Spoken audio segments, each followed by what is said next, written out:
Hey everybody. So I wanted to talk about this new Eastwood scroll compressor that I got, the QST 3060.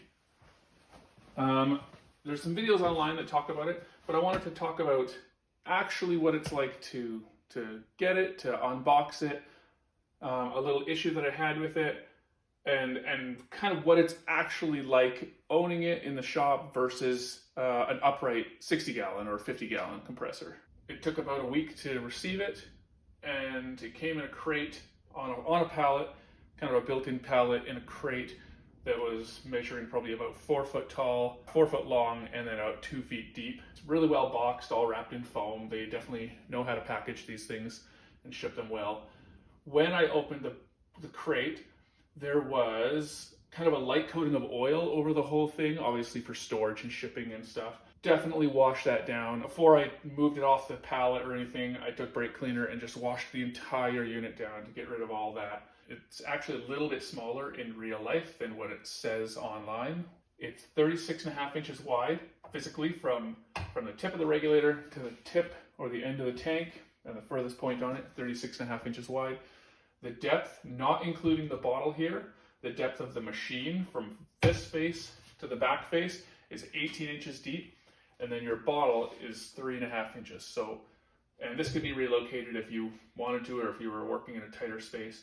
But with the bottle on there, from the back to the front of the bottle, again, tip to tip, you're looking at 21.5 inches. And then from the bottom of the wheels to the top of your moisture separator, which is the highest point, you're 39.75 inches. Without the wheels, if you were to take the wheels off and just solid mount this, you'd be looking at about 36 inches tall from here to here, but you run into a problem with the drain valve on the very bottom. There's a vertical drain valve will stick below this point. So it works with the wheels, but if you were to mount this without the wheels somewhere, you got to consider that there's going to be the drain valve nipple that's going to hang down, maybe 1.5 inches or so. Plus the handle of the drain valve, when open, is pointed downwards. So I'm going to show you the sound of this running. But it's kind of deceiving. My video is not going to do a good representation of the actual physical sound in real life. The best I think you're going to get is Eastwood's actual own videos. That's going to give you the best representation of the running sound or the volume. Maybe it's just my earbuds, I don't know why, but it sounds a lot louder in my garage with my earbuds in. But what I mostly wanted to show you was the unloader valve. On a regular compressor, a piston compressor, when it's done a cycle and it finishes, it goes psh for a second. What that's doing is it's releasing the head pressure or the built-up air that's still left inside the cylinders once it's stopped running. So this has the same kind of idea. The head, if you will, is the scroll. It's not only the scroll, but it's also the oil tank here, because what it's doing is the scroll is pulling air from the oil or from the air filter into the scroll, compressing it, pushing it through and into the oil tank, which of course separates a bunch of the water, and then it puts the air through the manifold and eventually into the tank. So when this one pops off that unloader valve, unlike a piston compressor that only needs to release a tiny bit of head pressure, this one needs to release this basically entire oil tank worth of air volume.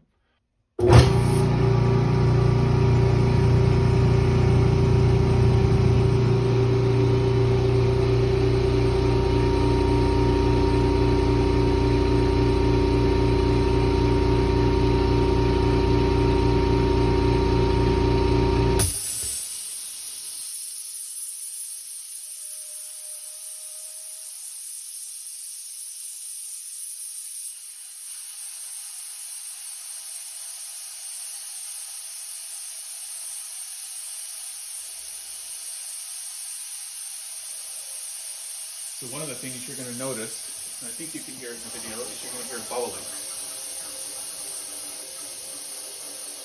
So as it's releasing the air from the oil tank out the unloader valve, of course that air and oil are in this oil tank. So as the air releases, it's going to come out of that oil. So that's the bubbling that you're hearing. It's coming from the oil tank. It's nothing to be worried about. It's totally normal.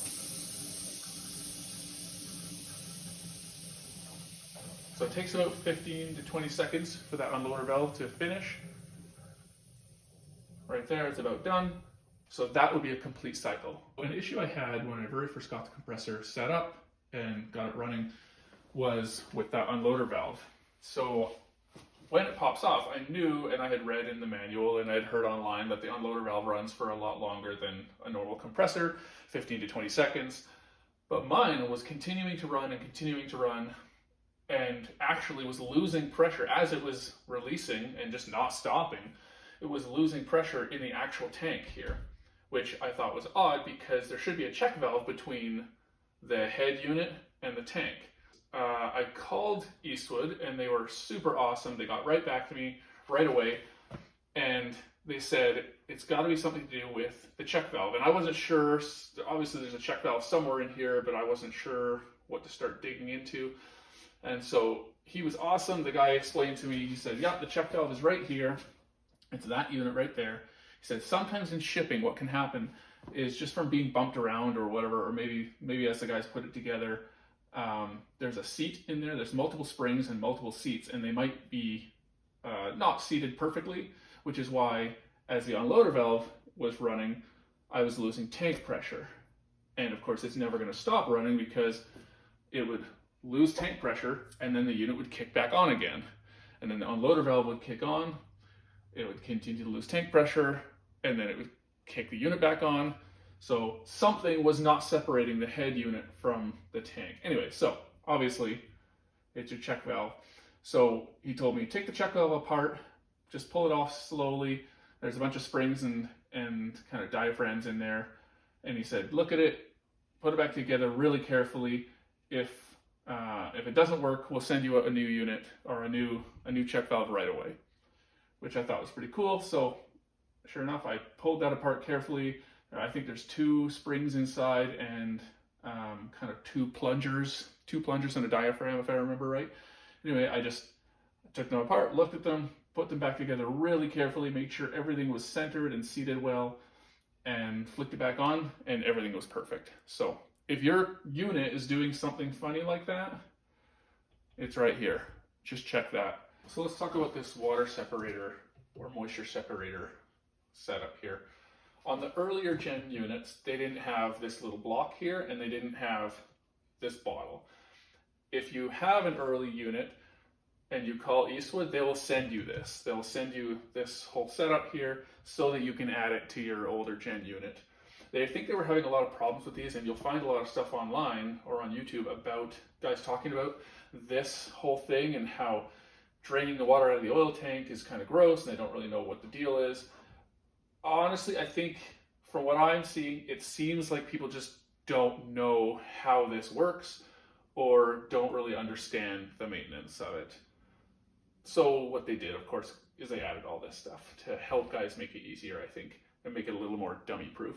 But the concept is, as your air comes through and is passed through your oil tank, of course, it's going to separate moisture. Your moisture or your water is going to fall to the bottom because oil floats. And then as air goes through your manifold here, it's going to capture anything that it didn't capture in the oil as far as moisture. This here, there's no valve on it or anything. So my understanding is that this block here, any ambient moisture or anything that's not caught in the oil that makes it through the manifold is going to just naturally sweat down this hose and into your bottle.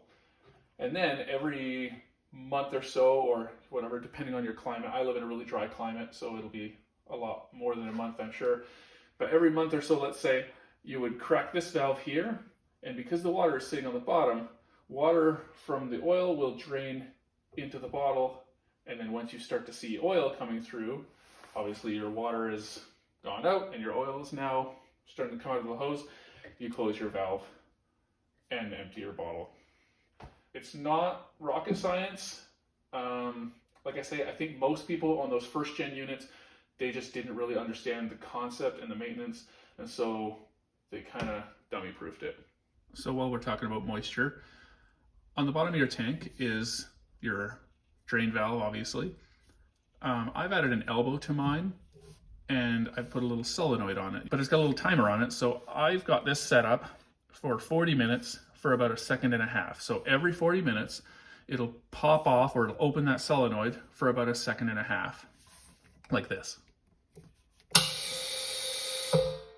And what that does is any moisture that does make it into the tank, you don't want that just sitting there, over time, over years, just slowly corroding your tank. So this is a really cool, handy thing to have. I have this plugged into a Christmas light timer, and that's set up to run only from, I think, 8 a.m. to 9 p.m. So it doesn't run at nighttime. This isn't just going to sit there at nighttime and every 40 minutes pop off and annoy the neighbors. So the big question is always, how does a small unit like this compare to a full-size unit, or let's say a 60-gallon compressor in performance?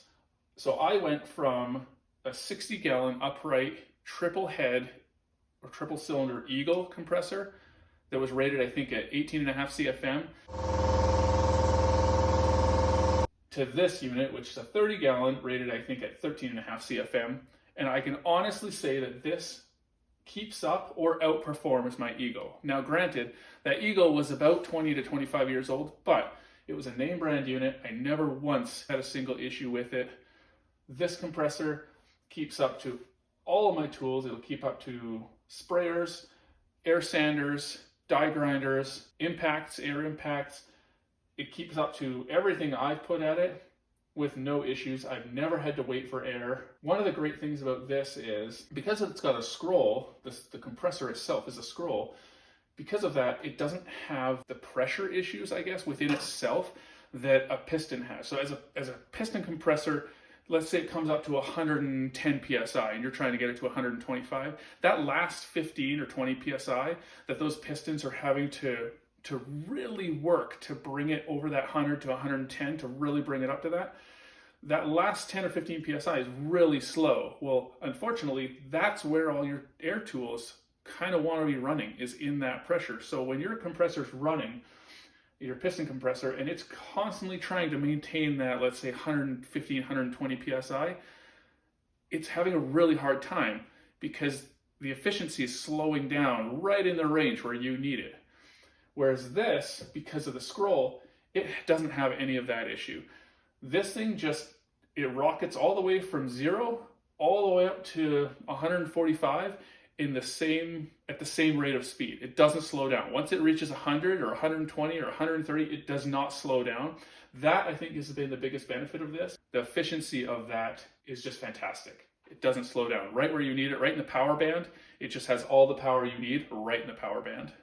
Another thing I've found great about this, now I haven't had this for too long, so I haven't pushed it this hard, but with my upright compressor, with my Eagle, I would push that thing pretty hard and with air sanders and stuff in the summertime. So it was working really hard, working really hot, to the point that I had to put a fan up here to be blowing at the cylinder heads.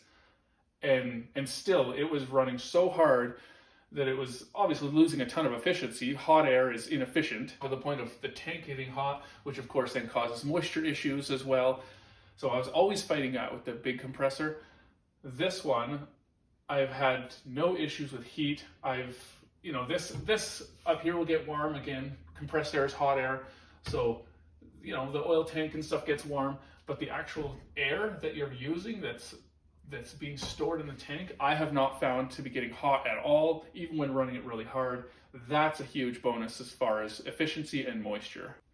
And then we get to the number one reason I think people start to look into these. It's just the volume of noise. This unit is at least half the volume, if not even quieter. It's about the volume of an average conversation, around 60 decibels, I believe. Totally manageable. When it kicks on, it's not offensive at all. That's the number one thing. I can't get over how awesome it is to work in the garage and not listen to that constant noise. I hope this video kind of helped demystify some of these units, answer some of the questions that you might have had that you're not finding answers to online or in other videos. I'm sure there's probably a lot of people out there that are like me, who are still kind of a small operation in a home garage or a small workspace, but you've outgrown a piston compressor, or you're just done listening to the noise, but maybe you don't have the space or the power needs that are needed to run a great big screw compressor. This might be the answer for you.